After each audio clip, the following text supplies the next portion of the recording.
کہ ایک شخص کس عورت سے شادی کرے، یا ایک آدمی جو گھر کا ذمہ دار ہے، گارجین ہے، وہ اپنے بیٹے کی شادی کر رہا ہے تو کیسی بہو لائے، یا اگر وہ اپنی بیٹی کی شادی کر رہا ہے تو کس طرح کے داماد کا انتخاب کرے۔ یہ اصول و ضابطہ اللہ تعالیٰ نے اس آیت کریمہ میں واضح کیا ہے۔ بہو اور داماد کے انتخاب کا معیار کیا ہو، آپ کے گھر آنے والی عورت کیسی ہو۔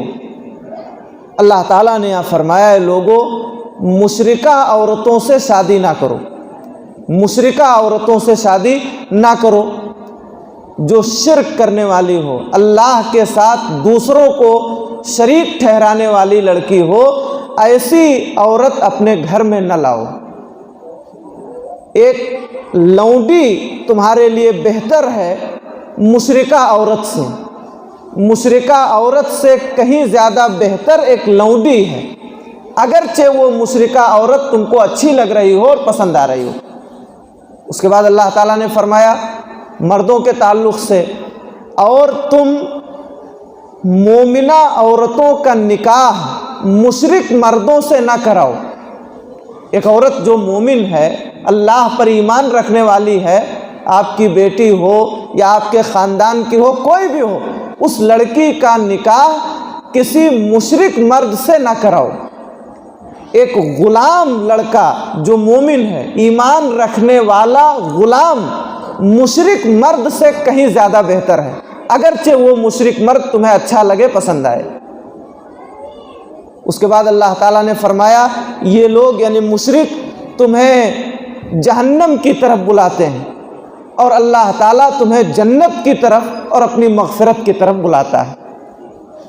یہ آیت کریمہ کا سادہ سا ترجمہ رہا۔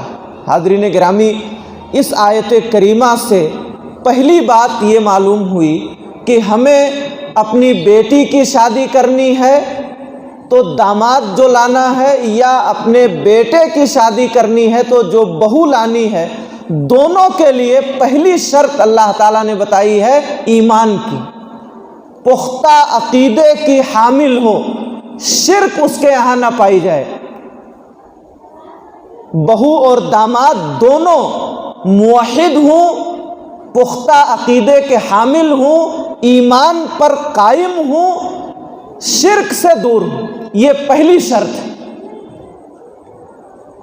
بڑے افسوس کی بات ہے، آج کل اس طرح کی خبریں بسا اوقات آتی رہتی ہیں ہمارے معاشرے و سماج کی لڑکیوں کے تعلق سے، کہ وہ کالجوں میں، یونیورسٹیوں میں پڑھنے والی مسلم لڑکیاں، ایمان والی لڑکیاں بسا اوقات ایسے لڑکوں کے ساتھ اپنے تعلقات قائم کر لیتی ہیں اور شادی بیاہ رچا لیتی ہیں جو مشرک ہوتے ہیں، یا کبھی کبھار اس کے برعکس ہوتا ہے۔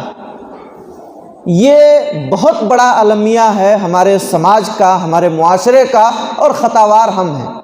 ہم نے انہیں ایمان کی طاقت سے آگاہ نہیں کیا، بتایا نہیں کہ ایمان کی طاقت کیا ہے، ایمان کی قوت کیا ہے، شرک کے نقصانات کیا ہیں دنیا اور آخرت میں۔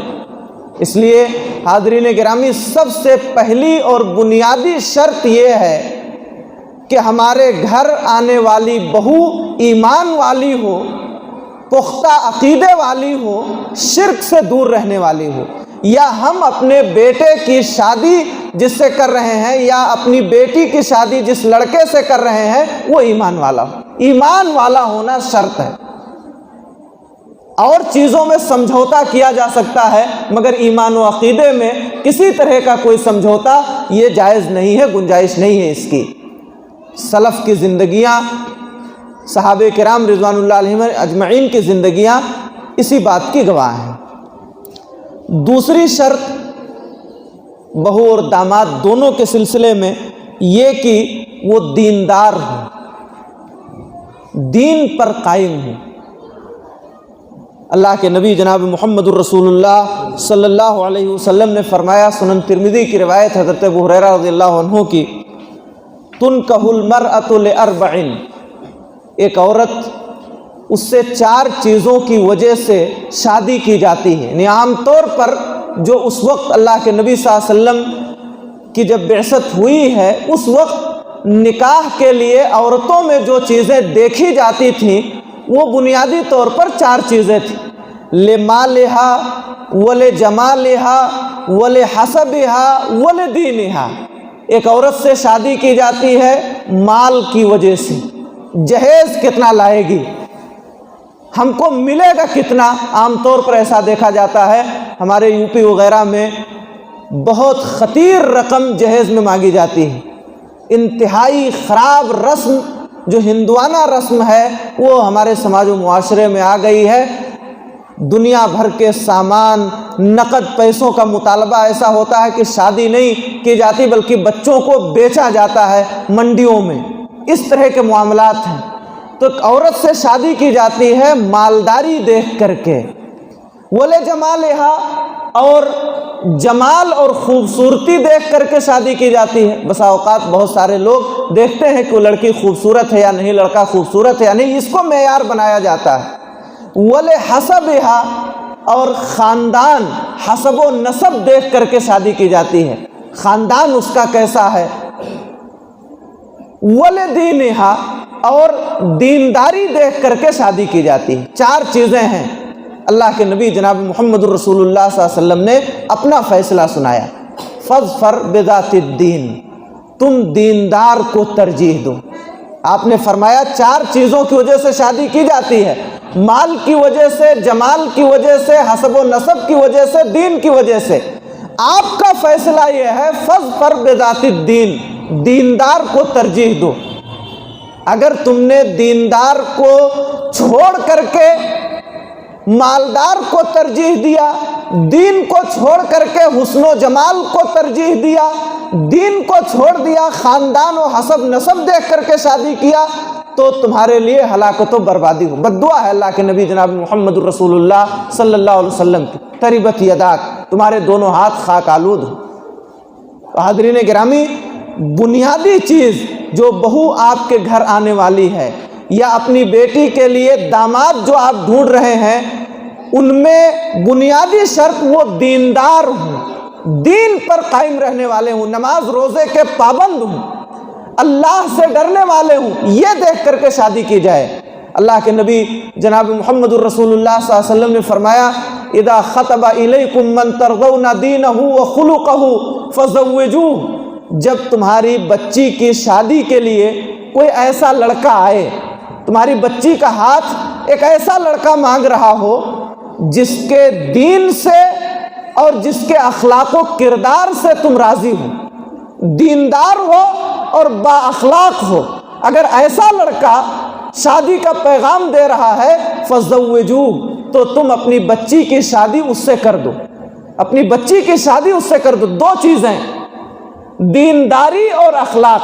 ادھر لڑکی کے بارے میں بتایا دیندار کو ترجیح دو, اور یہاں لڑکا جو داماد آپ تلاش رہے ہیں اس کے بارے میں کہا دیندار ہو اور با اخلاق ہو, اخلاق و کردار کا حامل ہو, ایسے لڑکے سے شادی کر دو. اگر تم نے ایسا نہیں کیا الا تفعلوہ تکن فتنۃ فی الارض وفساد عریض, اگر تم نے دیندار اور با اخلاق لڑکے کو چھوڑ دیا, اس سے شادی نہیں کیا, اور اس کے مقابلے میں بددین سے, بد اخلاق لڑکے سے شادی کر دیا, یاد رہے زمین میں فتنہ برپا ہوگا اور بہت بڑا فساد ہوگا. یہ اللہ کے نبی جناب محمد الرسول اللہ صلی اللہ علیہ وسلم فرما رہے ہیں. تو بنیادی شرط ایمان و عقیدہ اور دین ہے. دیندار کو تلاشنا چاہیے, چاہے اپنی بچی کی شادی کرنی ہے داماد دیندار اور بااخلاق تلاشیے, یا اپنے بیٹے کی شادی کرنی ہے تو بہو جو آپ کے گھر میں آنے والی ہے معلوم کیجئے کہ وہ نمازوں کی پابند ہے کہ نہیں, دین پر قائم رہنے والی ہے یا نہیں, کہیں شرک کرنے والی تو نہیں ہے, غیر اللہ کی عبادت کرنے والی تو نہیں ہے. ان ساری چیزوں کو دیکھ کر کے شادی کی جانی چاہیے.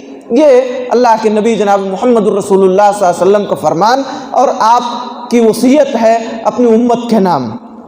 اسی طرح جو بہو آپ تلاشیں یا جو لڑکا آپ اپنی بیٹی کے لیے تلاشیں، اس کے سلسلے میں ایک اور چیز اللہ کے نبی صلی اللہ علیہ وسلم نے بتائی کہ وہ صالح اور صالحہ ہوں، نیک ہوں، اچھے ہوں۔ اللہ کے نبی صلی اللہ علیہ وسلم نے فرمایا الدنیا کلھا متاع، یہ دنیا پوری کی پوری سامان ہے، سامان زیست ہے، زندگی گزارنے کا سامان ہے۔ وخیر متاع الدنیا المرأۃ الصالحہ، دنیا کا سب سے بہترین سامان نیک عورت ہے۔ اس دنیا کا سب سے بہترین سامان، سب سے بہترین چیز اس دنیا کی اگر کوئی ہے تو نیک عورت ہے۔ یہ نبی کریم جناب محمد الرسول اللہ صلی اللہ علیہ وسلم نے فرمایا ہے۔ اگر ایک نیک عورت گھر میں آ جائے تو وہ اس گھر کو جنت بنا سکتی ہے، اور ایک بری عورت، بد کردار عورت، بد دین عورت گھر میں آ جائے تو جنت نما گھر کو بھی وہ جہنم میں تبدیل کر دیتی ہے۔ روز جھگڑے، روز فسادات، ناشکری، لڑائی، بچوں کی تربیت سے دوری، نمازوں سے غفلت، ہر طرح کی برائی جو آپ کے گھر میں نہیں تھی سب آ جائے گی۔ اور اگر ایک نیک عورت ہے، ایک نیک بہو اللہ تعالیٰ نے آپ کو نصیب فرما دی تو آپ کا گھر انتہائی بہتر اور انتہائی اچھا ہوگا۔ اسی لیے جو ہم دیکھتے ہیں اپنے سلف صالحین کو تو ہمیں معلوم ہوتا ہے کہ انہوں نے اپنے بچوں کے لیے جو بہویں تلاشی وہ ان کا معیار یہی رہا ہے۔ حضرت ابراہیم علیہ السلام کا قصہ میں نے ذکر کیا ایک دن، جو اسماعیل علیہ السلام کی قبیلے بنو جرہم کی ایک عورت سے شادی ہو گئی، صحیح بخاری کی لمبی روایت ہے۔ ابراہیم علیہ السلام دیکھ ریکھ کے لیے، حالات دریافت کرنے کے لیے جایا کرتے تھے۔ گئے ایک بار، دیکھا کہ گھر میں ایک عورت ہے اور اسماعیل علیہ السلام وہاں نہیں ہے۔ پوچھا کہ کہاں گئے، تمہارے شوہر کہاں گئے ہیں؟ بتایا شکار پہ گئے ہیں۔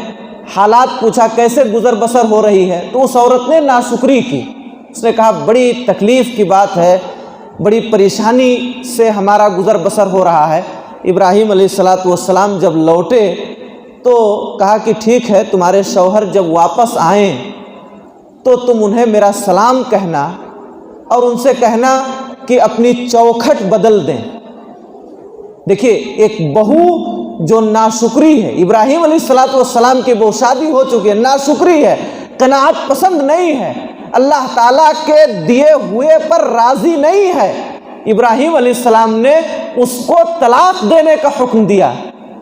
چوکھٹ بدل دو، یعنی اس کو تم اپنی زوجیت میں نہ رکھو۔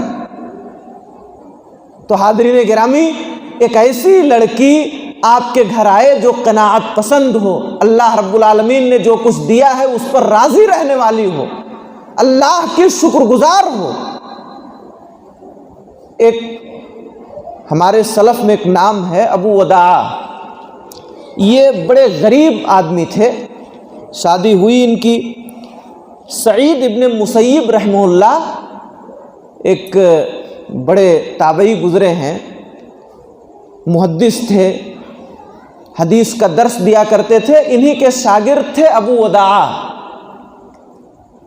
سعید ابن مسیب رحمہ اللہ کے یہاں صرف ایک بچی تھی، اس لڑکی سے شادی کا پیغام بھیجا تھا وقت کے خلیفہ نے۔ جو اس وقت کے خلیفہ تھے انہوں نے سعید ابن مسیب رحمہ اللہ کی بچی سے اپنے بیٹے کی شادی کرنے کے لیے پیغام نکاح بھیجا تھا اور بہت سارے مہر کا آفر کیا تھا کہ ہم اتنی قیمت دیں گے۔ سعید ابن مسیب رحمہ اللہ نے اس نکاح کا یا اس پیغام کو ٹھکرا دیا، اپنی بیٹی کی شادی ان کے یہاں نہیں کی، وقت کے خلیفہ کے یہاں سے پیغام آیا ہے، ٹھکرا دیا۔ ابو وداع جو ان کے شاگرد ہیں، غریب شاگرد، کچھ دنوں تک وہ درس میں حاضر نہیں ہوئے۔ ایک دن اتفاق سے آئے تو پوچھا کہ کہاں تھے تم؟ تو انہوں نے کہا کہ استاذ محترم، ہماری بیوی کا انتقال ہو گیا تھا، جس کی وجہ سے میں کچھ دنوں غیر حاضر رہا، نہیں آ سکا۔ تو سعید ابن مسیب رحمہ اللہ نے ان سے کہا کیا دوسری شادی کا ارادہ ہے؟ تو ابو وداع نے کہا کہ ایک تو میں پہلے سے غریب پریشان حال، بڑی مشکل سے تو ایک شادی ہوئی تھی، کون ہمیں اپنی بچی دے گا؟ تو سعید ابن مسیب رحمہ اللہ نے کہا، ان سے اپنے شاگرد سے اپنی بیٹی کا نکاح کیا، اپنی بیٹی جس کے لیے وقت کے خلیفہ نے پیغام دیا تھا اپنے بچے سے شادی کرنے کا، اسے نہیں کیا، اپنی اکلوتی بیٹی کا نکاح ابو وداع سے کر دیا، جو غریب جن کی شادی ہو چکی تھی۔ کیوں؟ ان کی دینداری کی وجہ سے، ان کے تقوی کی وجہ سے، پرہیزگاری کی وجہ سے۔ اور شام میں جب وہ گئے، ابو وداع گھر گئے اپنے، شام ہی کو عشاء کی نماز کے بعد لے جا کر کے اپنی بچی کو ان کے گھر پہنچایا، دروازہ کھٹکھٹایا، ابو وداع نے اندر سے کہا کون؟ کہا سعید۔ کہتے ہیں کہ میں مدینے میں سعید نام کے جتنے لوگ تھے جن کو میں جانتا تھا، سب کی طرف ہمارا دھیان گیا سوائے سعید ابن المسیب کے، اس لیے کہ وہ گھر سے مسجد، مسجد سے گھر، بس یہی ان کا آنا جانا تھا اور کہیں جاتے نہیں تھے، اس لیے ان کا ذہن میں آیا ہی نہیں۔ دروازہ کھولا میں نے، کہا کہ یہ تمہاری بیوی ہے، نکاح ہو چکا ہے، اس لیے میں نے چاہا کہ تمہارے حوالے کر دوں، اکیلے کیوں زندگی گزارو۔ دیکھیے اللہ والوں کا معیار، دیکھیے داماد کے انتخاب میں جو حدیثوں کو پڑھنے والا، اللہ سے ڈرنے والا ایک نیک تھا، مال نہیں ہے، جاہ و جلال نہیں ہے، نیکی ہے، تقوی ہے، دین ہے، اخلاق و کردار ہے، اس لیے سعید ابن مسیب رحمہ اللہ نے اپنی بچی کی شادی اس سے کر دی۔ صبح صبح جب ابو وداع رحمہ اللہ اپنے استاذ کے یہاں حدیث پڑھنے کے لیے آنے لگے تو سعید ابن مسیب کی بیٹی نے کہا اجلس وعلمک علم سعید وعلمک علم سعید، بیٹھو، تمہیں اب مسجد جانے کی ضرورت نہیں ہے، سعید ابن مسیب کا علم میں تمہیں سکھاتی ہوں۔ حاضرین گرامی، یہ معیار ہونا چاہیے انتخاب کا۔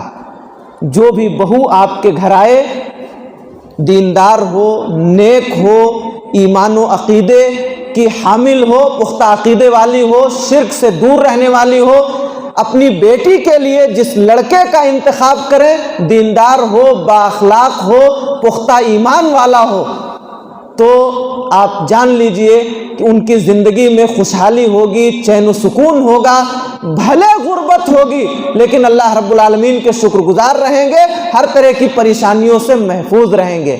حضرت عمر فاروق رضی اللہ عنہ کا اگر قصہ صحیح مان لیا جائے تو انہوں نے اپنے بیٹے کی شادی اس لڑکی سے کر دی تھی جو دودھ بیچنے والے تھے۔ مدینہ میں گشت کر رہے ہیں، رات میں ایک ماں اور بیٹی دونوں میں گفتگو ہو رہی ہے، ماں کہہ رہی ہے کہ بیٹی اٹھ دودھ میں پانی ملا دے، بڑا مشہور قصہ ہے۔ حضرت عمر فاروق رضی اللہ تعالیٰ عنہ نے اس لڑکی سے اپنے لڑکے کا نکاح کر دیا۔ تو دیکھیے یہ معیار تھا ان لوگوں کا، یہ معیار تھا داماد اور بہو تلاشنے کا۔ مبارک رحمہ اللہ ایک باغ کے مالی ہیں، ایک آدمی انار کا باغیچہ ہے اس کے یہاں، ان کو رکھا ہے اس باغ کی دیکھ ریکھ کے لیے، کئی سال تک اس باغ کی رکھوالی کیا۔ ایک دن باغ کا جو مالک ہے وہ اپنے کچھ مخصوص مہمانوں کے ساتھ آیا اور ان سے کہا کہ جاؤ باغیچے سے کچھ اچھے میٹھے انار توڑ لاؤ۔ یہ گئے، توڑ کر کے لائے، دے دیا۔ اتفاق ایسا کہ وہ انار اچھے نہیں تھے، خراب نکلے، کھٹے نکلے۔ وہ غصہ ہوا کہ ایک زمانے سے تم اس باغ کی رکھوالی کر رہے ہو اور تمہیں یہ معلوم نہیں کہ کون سا انار میٹھا اور کون سا کھٹا، کس درخت کے پھل اچھے ہیں اور کس درخت کے پھل اچھے نہیں ہیں، یہ بھی تمہیں نہیں معلوم۔ تو انہوں نے کہا معاف کیجئے گا، آپ نے مجھے باغ کی رکھوالی پہ رکھا تھا، اتنے عرصے سے آپ کے باغ کی رکھوالی کرتے ہوئے میں نے کبھی آپ کے باغ کے کسی درخت کا کوئی پھل نہیں کھایا، مجھے کیا معلوم، آپ نے رکھوالی پہ رکھا ہے، کھانے کا حکم تھوڑی دیا تھا۔ آج تک میں نے آپ کے باغ کے کسی بھی پیڑ کا کوئی پھل نہیں کھایا، مجھے کیا معلوم کہ کون سے پیڑ کا پھل میٹھا ہے اور کون سے پیڑ کا پھل کھٹا ہے۔ اس ایمانداری کو، امانت داری کو جب اس نے دیکھا تو اس کے ہاں بھی اس باغ کا جو مالک تھا اکلوتی بیٹی تھی، مبارک سے اس کی شادی کر دیا۔ اپنے نوکر سے جو باغ کی رکھوالی کر رہے ہیں، کیوں کیا؟ امانت داری کی وجہ سے، تقوی کی وجہ سے، اللہ سے ڈرنے کی وجہ سے اپنی اکلوتی بیٹی کی شادی اس مالک نے، اس مالدار نے اپنے اس نوکر غلام مبارک سے کر دیا۔ اور جب نیک لڑکا اور نیک لڑکی دونوں ہوں، کسی کی زوجیت میں ایک نیک لڑکی آ جائے، میاں بیوی دونوں نیک ہوں، تو آنے والی نسل، آنے والے پیدا ہونے والے بچے بھی نیک ہوتے ہیں۔ مبارک رحمہ اللہ اور ان کی بیوی دونوں سے جو بچہ پیدا ہوا، دنیا نے اس کو عبداللہ ابن مبارک رحمہ اللہ کے نام سے جانا، جو ایک بہت بڑے محدث تھے، بڑے نیک تھے، بڑے اچھے اور اللہ والے، اللہ سے ڈرنے والے آدمی تھے عبداللہ ابن مبارک۔ تو حاضرین گرامی، اپنی بچیوں کے لیے شوہر تلاشنا ہے تو معیار آپ کا یہ ہونا چاہیے کہ وہ ایمان والا ہو، پختہ عقیدے کا حامل ہو، دیندار ہو، با اخلاق ہو۔ اپنے لڑکے کے لیے بہو تلاش رہے ہیں تو وہاں بھی یہی معیار ہو، ایمان والی ہو، پختہ عقیدے کی حامل ہو، دیندار ہو۔ اگر اس چیز کو ہم نے تلاشا ہے تو یاد رہے ہمارے لیے مستقبل بہتر ہوگا، اور اگر اس کو چھوڑ کر کے کوئی اور چیز ہم نے دیکھی ہے تو پھر یاد رہے تباہی و بربادی اس گھر کا مقدر ہوگی۔ اللہ تعالی ہم سب کو اس دینی معیار کو برتنے کی توفیق عطا فرمائے۔ اپنے گھروں میں جو بھی بہو لائیں، ہمارا معیار یہ ہو کہ وہ دیندار ہو، اچھی ہو، نیک ہو، صالحہ ہو۔ اپنی بیٹیوں کی شادی کے لیے جو لڑکا تلاشیں، معیار یہی ہو کہ وہ نیک ہو، صالح ہو، با اخلاق ہو، تاکہ مستقبل میں ہمارے بچوں اور بچیوں کے سلسلہ چلے، ان سے جو نسل چلے وہ بھی دیندار ہو اور اچھی ہو۔ اللہ تعالی ہم سب کو کتاب و سنت کے احکام پر عمل کی توفیق عطا فرمائے۔ آمین۔ اقول قولی ھذا واستغفر اللہ لی ولکم۔